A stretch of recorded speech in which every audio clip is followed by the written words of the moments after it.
Haleluya.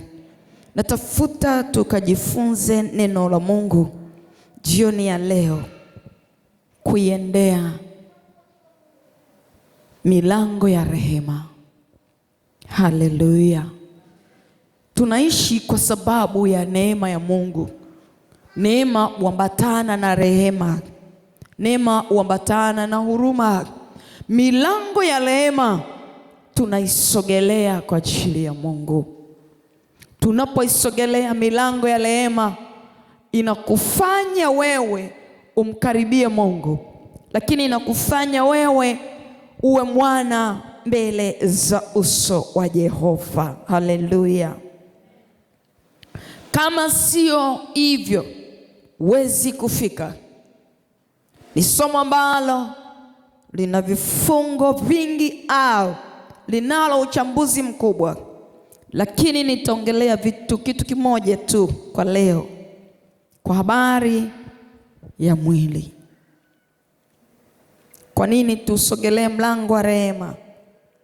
Mlango ukifungwa, kuna mtu anaweza kuingia. Bwana asifiwe. Nipate mtu mmoja afunge mlango, au mtu mmoja azungukie kule.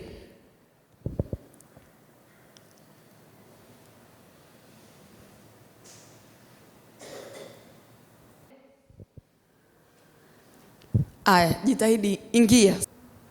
Anafanyaje? Anaingia. Hafungui, unafungua mbinguni, unafungua wewe, unafungua mpaka upewe na Kristo. Ingia. Yuko kwenye mlango wa nini? Tunauendea mlango wa rehema. Saidia yule mtoto asikae kwenye wayo. Wewe hatujakwambia ufungue, tumekwambia ingia. Unapofungua jambo jingine, tumekwambia ingia. Huyo ni Mkristo, si ndio? Anatakiwa sogelee na Mungu, anaingia mbele za Bwana, lakini kuna mlango wa rehema, lakini anatakiwa ingie. Amsogelee na aingie mbele za Mungu. Mkristo huyu anachungulia nje, kwa nini asiingie ndani?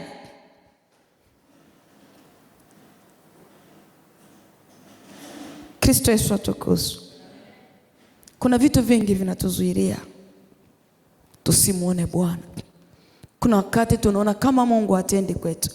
Kuna wakati tunaona kama Mungu hajibu kwetu. Guduni zunguka wewe hivi.